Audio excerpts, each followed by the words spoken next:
More than 900 runners suffer injuries in this morning's Hong Kong marathon races. A government plan to introduce 10 tobacco control measures in phases. And 5 Thai hostages released by Hamas reunite with their families back home.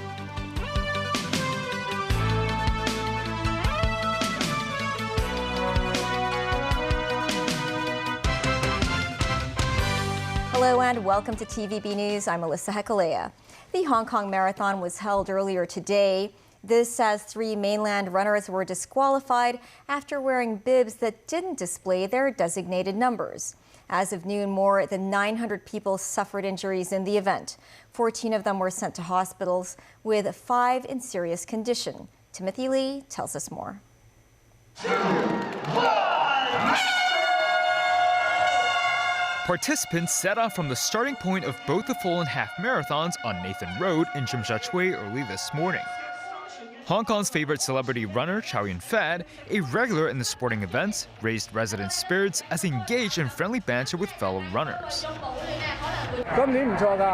He noted the good atmosphere of the marathon this year, adding that he believes his record has improved even further this year.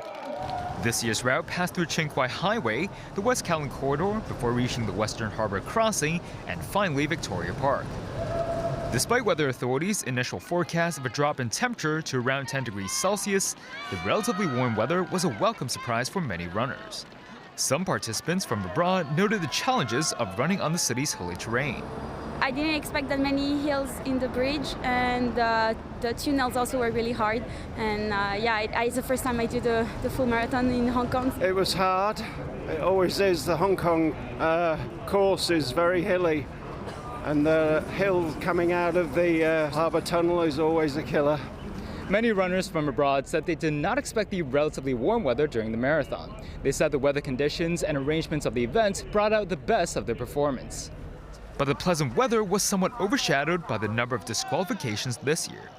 This as 2 mainland runners, He Yingbing and Sun Xiaoyang, who placed first and second in the half marathon, were stripped of their titles after wearing bibs that did not display their designated numbers. Another mainland runner was disqualified for similar reasons. Over the course of the event, at least 900 people were injured, with most having sustained mild injuries. Several felt unwell after crossing the finish line and required to be brought away on a wheelchair or stretcher. Meanwhile, Kenya swept the podium of the men's marathon race, with Bethwell Kipkemboi taking first, while Belarusian Volha Mazuranak was the winner of the women's race. Timothy Lee, TVB News. Secretary for Health Lo Chung-mau has announced plans to submit a bill in April to introduce 10 tobacco control measures in phases. Speaking with TVB News, Lo said non-menthol flavored cigarettes may be banned next year. Jackie Lin spoke with the health chief. The government proposed a rollout of 10 tobacco control measures in June. Some measures have sparked debate, especially on the ban on flavored cigarettes. Speaking with TVB News, Secretary for Health Professor Lo Chung-mau said the administration aims to table the initiative to the Legislative Council in April. But the implementation dates of the 10 smoking controls may vary. It will first introduce stricter penalties for the sales of duty not paid cigarettes next year. There will be a duty paid labeling system to differentiate legal cigarettes from illicit ones. That will be followed by a ban on non-menthol flavored cigarettes. Lo did not specify a timeline for the menthol ban. The measures will also apply to flavored shisha. Lo admits 40% of smokers currently smoke flavored cigarettes. Over half of them opted for the menthol flavor. The government is planning to allow the menthol cigarettes first and having the ban come in phases. Why that? Over 70% of the younger generation, when they start smoking, the first puff is a flavored cigarette. Menthol cigarette has a longer history. And so our plan now is to, first of all, restrict the sales of non-menthol cigarettes. But the government has set sights on cutting the smoking prevalence rate to 7.8% in 2025. Would the relaxation kind of derail the target? Well, we set this target in 2018, and I think this is a very aggressive target. WHO is actually suggesting a revision. But we will still take 7.8 as our target. Under the proposals, travelers, including Hong Kong residents, can still bring in 19 sticks of flavored cigarettes duty-free or up to 20 packs of duty-paid flavored cigarettes for personal use. The government is also studying whether the 20-pack limit should be allowed based on the days of travelers' visit to Hong Kong to prevent abuse of the exemption through multiple entries. The import, selling and buying of e-cigarettes have been banned since 2022, but it is still legal to possess them. But Low noted a rise in using the e-cigarette devices to consume illegal substances, etomidate, also known as space oil. That is why he said the government plans to ban the outdoor possession of e-cigarette cartridges first. That is to facilitate enforcement action in public places, as it can involve more legal complexity to make relevant prosecutions at indoor locations. Jackie Lin, TVB News. Hong Kong Post, which is handling more than 1,000 parcels meant to be delivered to the United States, says it has requested clarification from the U.S. Postal Service. The city's postal service also says parcel delivering services from Hong Kong to the U.S. remain suspended. That's despite Washington's announcement that it's delaying its earlier decision to end the policy exempting parcels worth less than $800 from tariffs. Hong Kong Post previously made inquiries to its U.S. counterpart about the delay, but has yet to receive a response. Hong Kong Post noted that the U.S. authorities' multiple policy changes within a week have sown confusion among residents. It's urged Washington to clarify its decision. 5 Thai farmers were reunited with their families in Bangkok after being held hostage by Hamas for nearly 500 days. They were released last month by the militant group after being taken with dozens of others on October 7, 2023. David Garrett reports. The 5 farm workers had been waiting, praying for this moment to be back in Thailand and to see their families. One drops to his knees as his father greets him, hugs and big smiles through tears of joy. The 5, whose ages range from 27 to 36, were taken hostage by Hamas in October 2023. At the time, 30,000 Thais were working in Israel. Other Thai hostages were released in a previous ceasefire. The Thai government said they never gave up trying to bring these boys back. The foreign minister calls it inspiring. Friends and families stood in embraces for several minutes in the arrivals section of Bangkok's airport. Later, one of the hostages shared his emotions, Pong Sak Thayena, saying, "We are grateful, we are glad, just very thankful." The wife of one of the returning men is beaming. She says, "It is like a miracle, but I always kept hope. I told my children one day their father would come back." And an emotional father whose wife died says now his son has returned, he feels like he's got his life back. The 5 will now head to their hometowns. Until just a week ago, they'd been in captivity for nearly 500 days.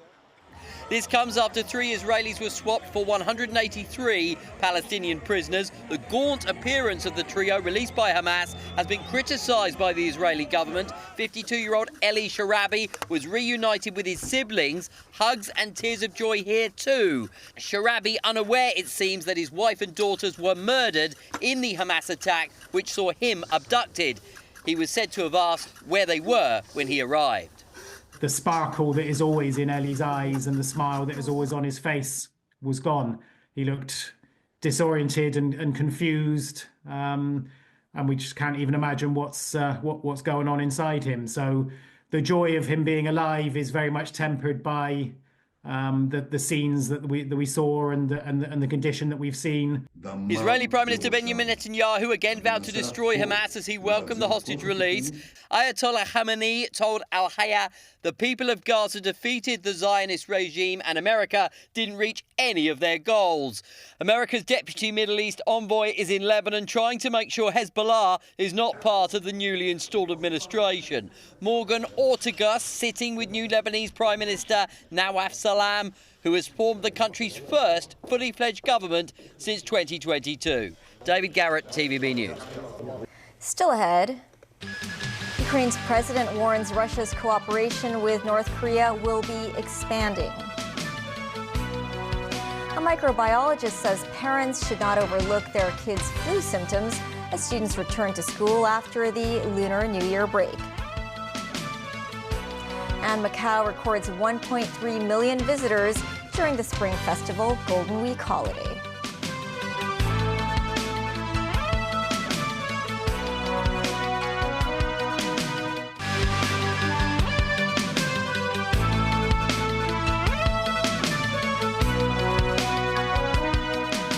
Welcome back. In an interview with the New York Post, U.S. President Donald Trump said he had spoken to Russian President Vladimir Putin on the phone to discuss an end to the war in Ukraine.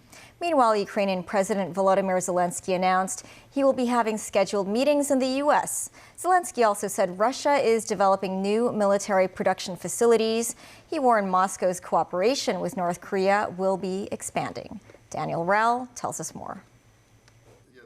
The New York Post reported that in an interview aboard Air Force One on Friday, US President Donald Trump said he had better not say when asked how many times he had spoken to Russian President Vladimir Putin.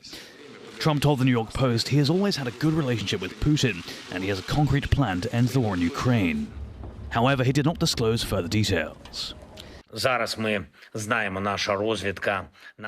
in his daily video address, Ukrainian President Volodymyr Zelensky said Russia is creating new divisions and developing new military production facilities, adding Moscow's cooperation with North Korea will be expanding.